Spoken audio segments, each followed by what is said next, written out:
We're told to be kind, to be patient, to always give others the benefit of the doubt. And while those are noble values, there comes a point when kindness becomes self-erasure, when being patient turns into being ignored, when giving the benefit of the doubt becomes the excuse you use to stay in places you've outgrown. That's where this conversation begins, because at some point in your life, if you want to be at peace, if you want to grow, if you want to stop feeling like you're constantly being drained, you'll have to make a hard decision. A decision to stop explaining, stop overgiving, stop negotiating your worth with people who were never qualified to measure it in the first place. You'll have to learn to say no, not with bitterness, not with hate, but with clarity, with finality, with the quiet, unshakable voice of someone who's no longer available for anything that disturbs their peace. And that's what ruthlessness really means. Not cruelty, not anger, but self-respect. A kind of discipline that protects your time, your mind, and your energy from being consumed by those who don't deserve it. Because the truth is, life won't wait for you to learn boundaries. It won't slow down while you figure out how to stop being taken advantage of. It'll keep going. And if you don't rise to meet it with strength and emotional clarity, it will swallow you. So today, we're going to talk about what it really means to be ruthless, and why that might be the most compassionate thing you ever do for yourself. 1. Ruthlessness is not cruelty, it's self-respect. You don't owe anyone the version of you that allows them to overstep, manipulate, or take more than they give. That version, the one that bends just to keep the peace, was never the real you. It was the survival mode version, the version trained to please in order to avoid conflict, the one taught to shrink so others could feel tall. But here's the truth. Protecting your peace will often look like cruelty to people who benefited from your lack of it. We've been conditioned to equate silence with aggression, boundaries with selfishness, and walking away with betrayal. But the reality is far simpler. Sometimes the most powerful thing you can do is step back, not to hurt others, but to stop hurting yourself. You're not a villain for saying enough. You're not wrong for choosing your own well-being. And you're definitely not cruel for refusing to be drained just to keep someone else comfortable. Self-respect isn't loud. It doesn't seek permission. It doesn't explain itself over and over. It simply draws the line and means it.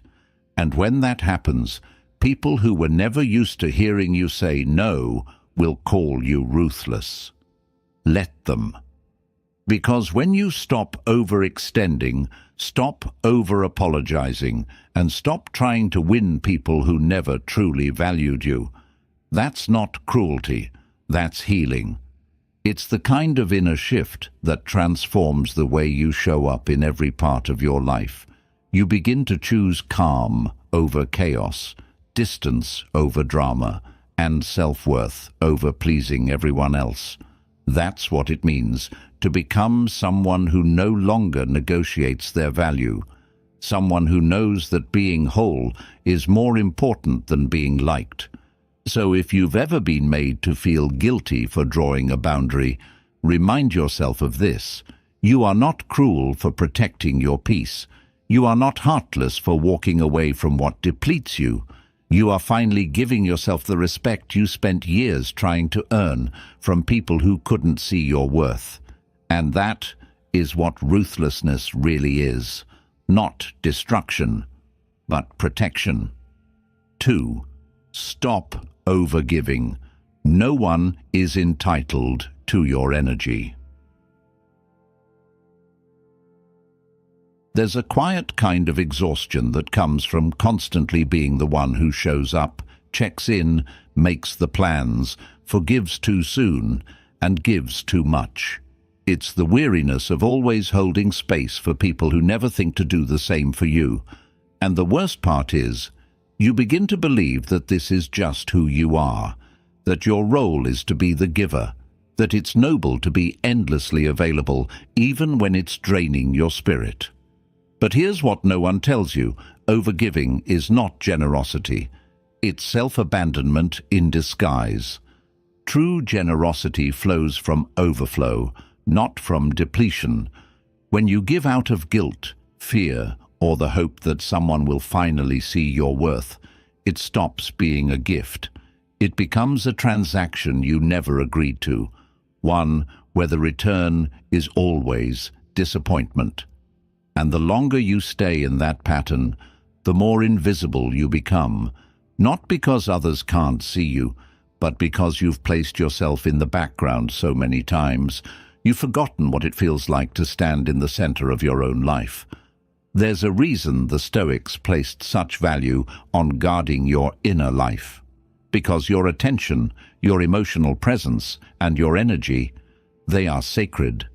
And the people around you should treat them that way. You don't need to explain your exhaustion. You don't need to apologize for needing space. If someone is constantly taking from you without replenishing, without acknowledging, without even noticing, then you're not in a relationship. You're in a performance. And the role you're playing, the caretaker, the fixer, the peacemaker, it will destroy you if you don't walk off that stage. So stop believing that your worth is measured by how much you endure for others. Stop confusing being needed with being loved. Your job is not to carry what others refuse to hold themselves. And if they leave when you stop overgiving, they were never truly there for you, only for what you provided. You are allowed to pull back. You are allowed to choose yourself, not in a selfish way, but in a self-respecting one. Because when you stop overgiving, you start healing. You start reclaiming your energy, your time, your voice. And that's when real relationships, the kind built on mutual presence, not silent sacrifice, begin to form. So ask yourself, who takes without noticing? Who leaves you tired instead of inspired? And most importantly, who would remain if you stopped overgiving? 3. Draw your boundaries like the ocean draws its shores. The ocean doesn't explain where it ends. It doesn't announce its retreat or apologize for the tide. It simply knows where to stop, and that knowing shapes everything around it. That's what a boundary should be. Not a wall built in anger, not a weapon to punish, but a calm, deliberate line that says, "This is where I end. This is where you begin." But for many of us, boundaries feel heavy, awkward, even cruel, because we've been raised to equate love with sacrifice, connection with availability, and kindness with compliance. We're taught that being nice means always being open, always saying yes, always making room. But that kind of openness without balance becomes an invitation for people to take without giving, to expect your presence without offering their respect. A true boundary is not about pushing people away. It's about teaching them how to stay. It's about clarity, not conflict. It's about letting others know what honors you and what doesn't. Because when someone crosses a boundary, they're not just violating space. They're testing your self-worth. They're seeing what you'll allow, what you'll excuse, what you'll explain away. And if you let it slide once, they'll push again and again. Until you're no longer living your life, you're managing theirs. This is why the Stoics emphasized self-governance. If you don't control what gets your attention, what enters your space, and what drains your energy, you'll spend your entire life reacting, not choosing. You'll be like a coastline that keeps eroding, bit by bit, wave by wave, until nothing of substance remains. And here's what's often misunderstood. The people who truly care for you won't be offended by your boundaries. They'll be grateful for them, because boundaries create safety. They create structure. They show that you're self-aware enough to know what you need and brave enough to ask for it. So the next time someone crosses the line and expects you to simply tolerate it, remember the ocean. It doesn't force, it doesn't shout, it just moves with quiet authority, and the world adjusts around it. That's how you protect your peace, not by fighting for it, but by defining it. 4. Unconditional niceness is a silent invitation to be used. There's a kind of niceness that doesn't come from strength, it comes from fear. Fear of conflict, fear of rejection, fear of being misunderstood. And because of that fear, we end up offering smiles when we're exhausted, saying, "It's okay," when it clearly isn't, and giving people another chance when they've already shown us who they are. We disguise our boundaries behind politeness. We let ourselves be walked on, hoping that our softness will eventually be seen as goodness. But often, all it earns us is silence, disrespect, or worse, being forgotten. You were not born to be a doormat for other people's comfort, and yet many people fall into this trap, thinking that if they're just nice enough, patient enough, agreeable enough, others will finally treat them with the care they deserve. But that's not how it works, because when your kindness is unconditional, but your standards are invisible, what you teach others is that your needs don't matter, that your time isn't valuable, that your voice can be ignored. The truth is, boundaries are not the opposite of kindness. They are the foundation of it. Without them, your kindness becomes noise. It becomes background music in someone else's life, pleasant but forgettable. And no one remembers the song that always plays. They remember the one that surprises them, the one that demands attention, the one that has presence. Stoic philosophy teaches us to live with intention, not just action for the sake of approval. When you say yes while your heart is screaming no, that's not virtue, that's self-neglect. And when you call it kindness, you're making your own betrayal look noble. You don't need to be cruel to protect yourself, but you do need to be clear, because the more silent you are about your limits, the louder the world becomes in disrespecting them. People will assume you're okay with whatever you don't challenge. And the longer you let that happen, the more invisible you become, to them and to yourself. This doesn't mean becoming cold. It means becoming real. It means letting your no carry as much weight as your yes. It means giving your kindness to those who value it, not those who expect it as a guarantee. So here's the challenge. Don't confuse being liked with being safe. Sometimes the most dangerous thing you can do to yourself is be endlessly nice. Be honest. Be kind. But be someone who knows where kindness ends and self-respect begins. 5. Self-sacrifice isn't always noble. Sometimes it's fear in disguise. There's a dangerous myth we're taught, that the more you give up for others, the more valuable you become. That love means putting yourself last. That being good means being selfless to the point of exhaustion. But not all sacrifice is noble. Sometimes it's just fear hiding behind a smile. Fear of not being enough. Fear of being left. Fear that if you stop giving, people will stop caring. And so we stay. In friendships that drain us. In relationships where we carry the emotional weight alone. In jobs that quietly erase our identity. We stay, not because we're strong, but because we're scared of what it means to walk away. We tell ourselves we're being mature, loyal, compassionate. But deep down, we know the truth. We're afraid. Afraid that if we put ourselves first, we'll lose everything. But ask yourself, what are you really losing when you keep sacrificing your own needs for others? Your peace, your health, your identity?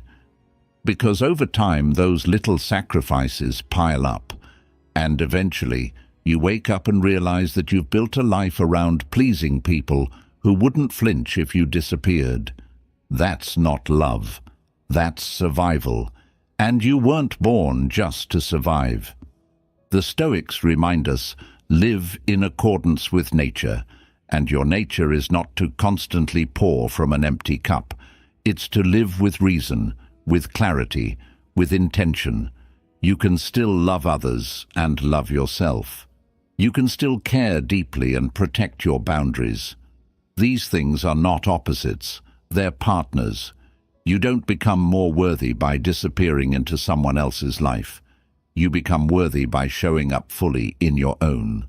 So the next time you feel the urge to give, pause. Ask yourself, am I giving from a place of love or from a place of fear? Am I acting out of integrity or insecurity? And most importantly, would I still do this if I believed my worth didn't depend on it? Courage isn't always loud. Sometimes it's the quiet refusal to betray yourself again. It's the moment you say no, not because you don't care, but because you finally do. About yourself, about your limits, about the life you're building. Self-sacrifice can be beautiful when it's chosen freely, but when it becomes your identity, when it's the only language you know, it stops being love and starts becoming a prison. You're allowed to leave that prison. You're allowed to walk out, lock the door behind you and say, from now on, I choose me. 6. If they waste your time, they don't deserve your presence. Time is the only currency you can't earn back. Every second you spend is a piece of your life you'll never see again. And yet, we give it away so easily, to people who cancel last minute, to conversations that go in circles, to relationships that never grow, and to those who treat our presence like it's guaranteed. But the hard truth is this: if they waste your time, they are wasting your life. And if they waste your life, they don't deserve a place in it. You may think you're just being patient, that giving second chances is a sign of emotional maturity, that staying around while someone figures it out is the kind, loyal thing to do. But patience without limits becomes permission. And when people realize you'll always be there, no matter how carelessly they treat your hours, your plans, your emotional investment, they start seeing your time not as a gift, but as a given. The Stoics viewed time as sacred, even divine. Seneca once wrote, "People are frugal in guarding their personal property, but as soon as it comes to squandering time, they are most wasteful of the one thing in which it's right to be stingy." And he was right. Because the moments you spend waiting for people who don't value you are moments stolen from your growth, your peace, your purpose. You see, it's not just about missed appointments or delayed replies. It's about how someone's behavior reflects their priorities. When a person continuously shows up late, avoids meaningful conversations, or flakes out when things get real, they're sending a message, loud and clear. They're saying, my time matters more than yours. My comfort matters more than your effort, and you should believe them. But here's where many people get stuck. They confuse forgiveness with access. They believe that being a good person means always being available.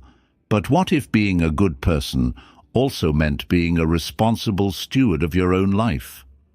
What if protecting your time was not selfish, but sacred? Because you only get this one life, and you can't keep letting people borrow pieces of it and return nothing. You can't keep giving hours to people who won't even give you minutes. It's not rude to walk away from time wasters. It's not arrogant to demand presence from those who ask for yours. It's wise. It's necessary, and it's long overdue. So look around your life. Who constantly asks for your time but never shows up fully for it? Who drains your energy without contributing to your well-being? Who turns every interaction into an obligation instead of a connection? And ask yourself, if I keep giving my time to people who treat it like it's worthless, what does that say about how I value it? You don't need to make a scene. You don't need to explain. You simply need to stop showing up for people who never noticed you were there. Let silence answer where words failed. Let absence speak where presence was ignored. Because your time is not just hours on a clock. It's your one chance to become who you were meant to be. Protect it like your future depends on it. Because it does. 7. If they can't handle your silence, they don't deserve your voice. Silence is often misunderstood. People assume it means distance, disconnection, maybe even punishment. But in reality, silence is often where truth lives. The kind of truth that doesn't scream to be heard, but simply waits to be recognized. If someone can't sit with your silence, if they demand constant validation, constant access, constant explanation, they're not listening to understand. They're listening to control. And that's not connection. That's entitlement. There's a quiet kind of power in not reacting, in choosing not to justify your feelings to someone who never respected them in the first place, in choosing not to chase clarity from people who thrive on confusion. Your silence isn't avoidance. It's clarity.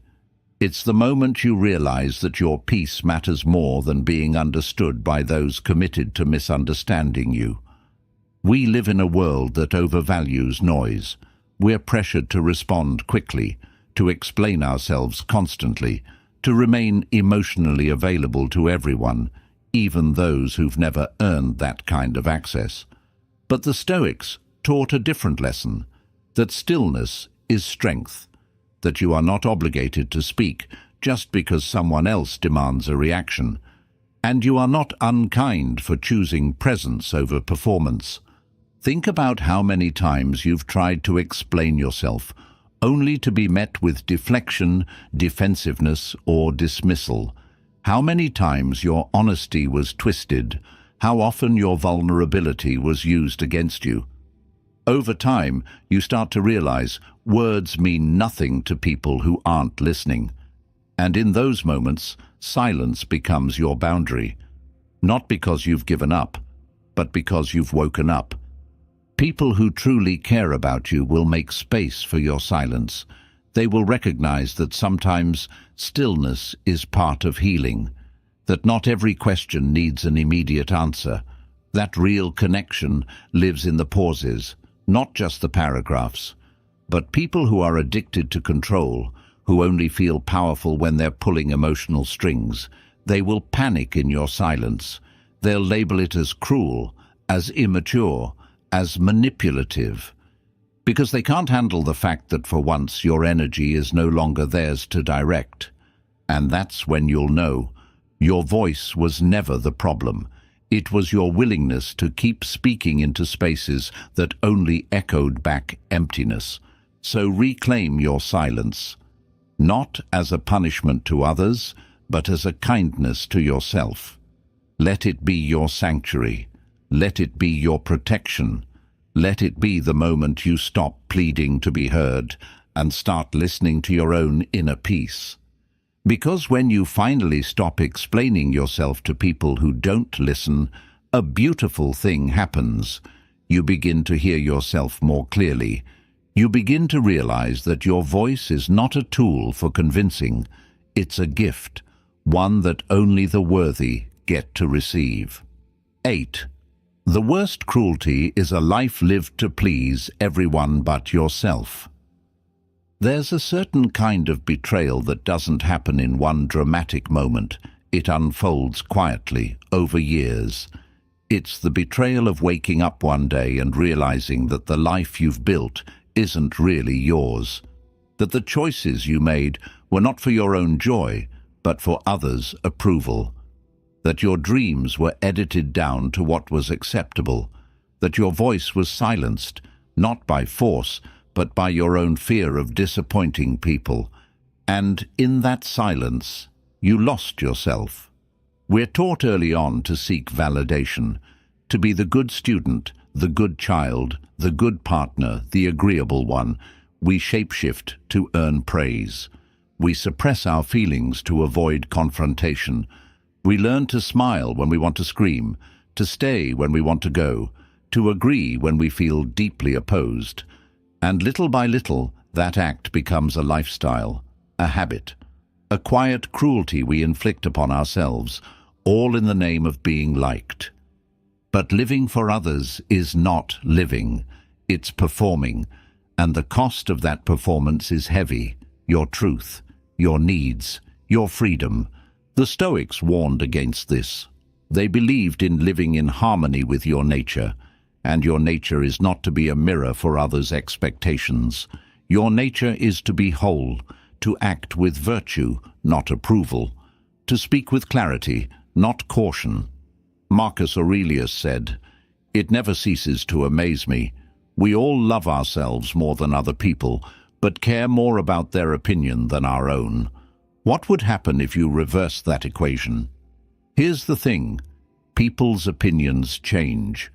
Today they want you to be one thing, tomorrow they want you to be another. If you build your life on their shifting standards, you will never stand on solid ground.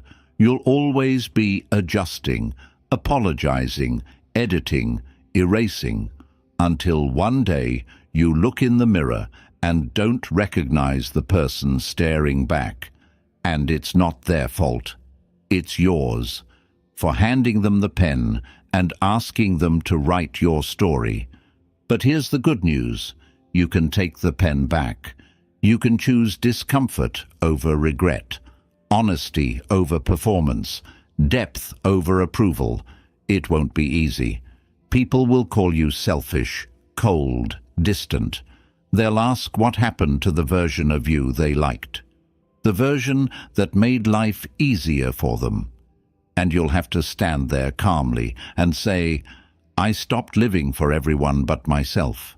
Because the truth is, the people who truly love you will want the real you, not the obedient version. They'll want your honesty, your clarity, your full presence. And anyone who only loves the edited version of you never loved you at all. So let this be your turning point, not a rebellion, but a return to your values, your voice, your vision, because the greatest act of self-respect isn't saying yes to others, it's saying yes to yourself. And in doing so, you don't become cruel, you become free. 9. Curate your circle, like your soul depends on it, because it does. You are not just the sum of your thoughts or your habits. You are also the sum of the people you allow into your space, the conversations you engage in, the energies you tolerate, the beliefs you absorb.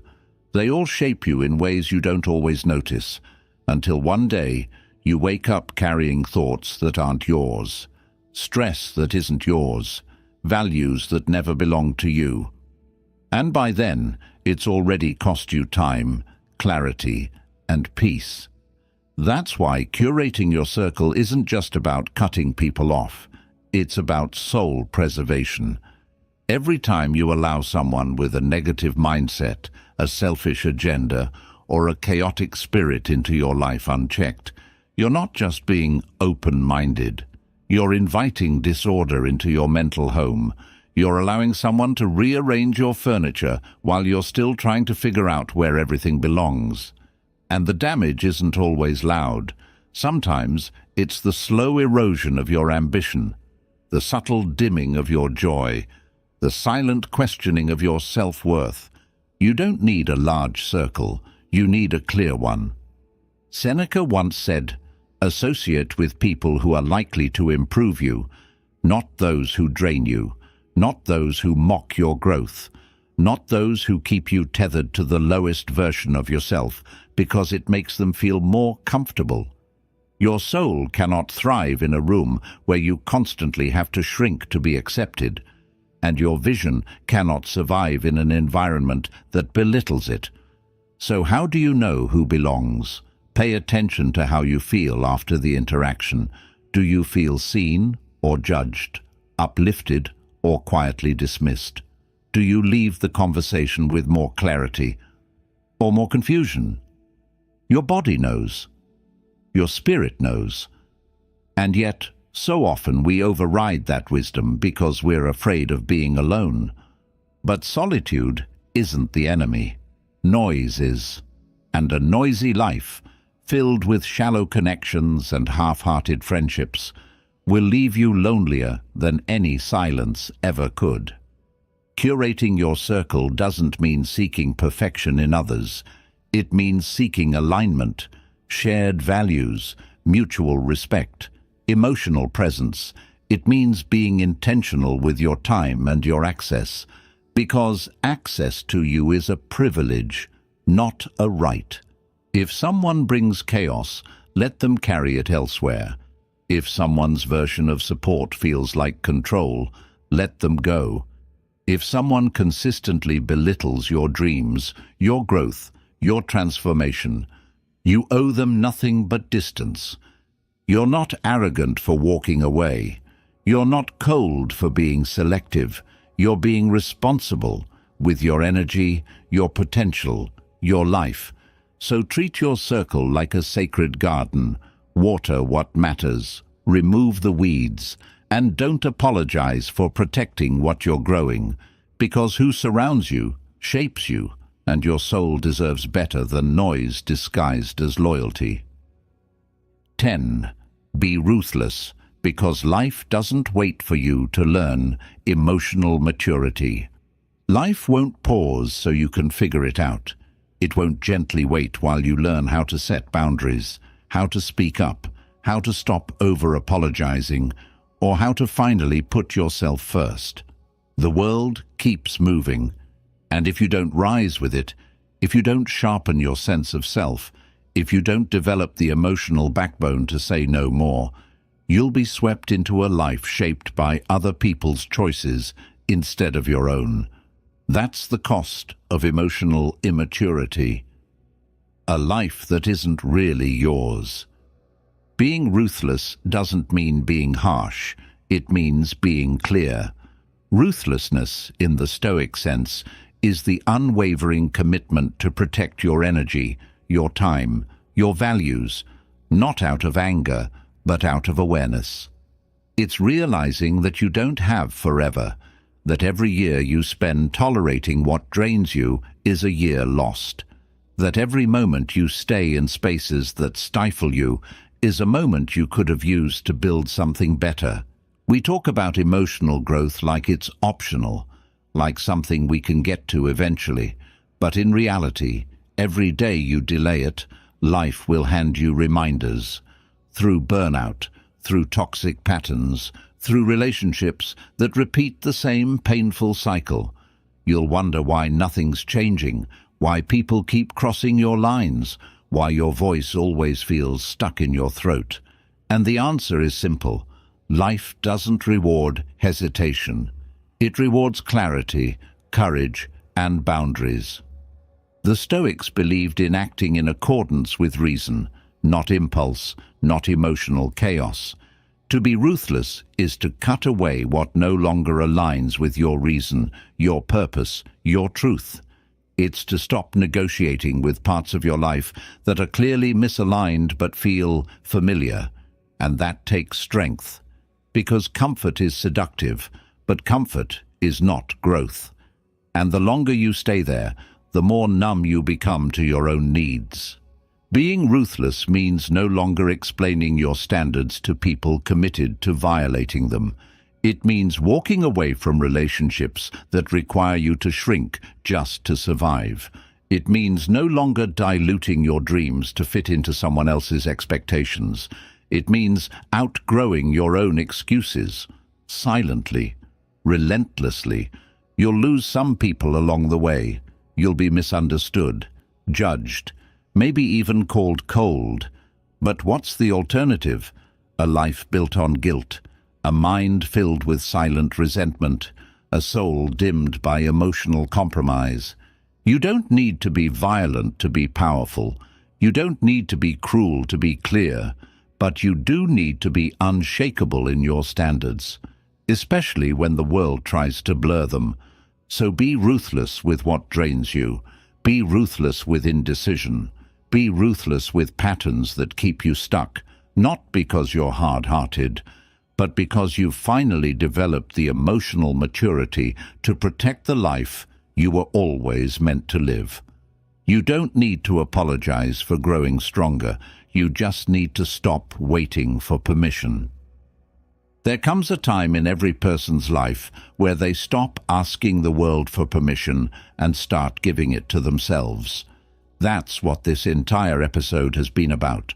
Not cruelty, not indifference, but the quiet, powerful decision to take your life back. One boundary, one choice, one unapologetic no at a time. You've seen what happens when you overgive, when you tolerate, when you keep explaining yourself to people who have no intention of ever truly seeing you. You've felt the exhaustion, the self-doubt, the quiet erosion of your identity. And now, you get to rewrite that story. You get to stop playing small in spaces that were never built to hold the fullness of who you are. Ruthlessness, in its truest form, is love. Love for your time, love for your energy, love for the person you're becoming, not just the one you've been. It's clarity without cruelty. It's walking away without resentment. It's refusing to stay in roles that require you to abandon yourself. The world doesn't get to define your worth. People's opinions don't get to shape your peace. And your past doesn't get to dictate your future. You do. So as this episode ends, let that truth settle deep into your bones. You are not here to be liked by everyone. You are here to become someone you deeply respect. And that kind of life, one lived with strength, clarity, and emotional maturity, begins the moment you stop making room for what you've already outgrown. If this message resonated with you, take a moment to reflect, to reset, to reclaim your space. And if you found value in this episode, consider sharing it with someone who might need this reminder too. Subscribe, leave a comment, or just sit with the silence that follows, and let it speak volumes about who you're becoming. Because sometimes the most powerful transformation starts with a quiet decision to never go back.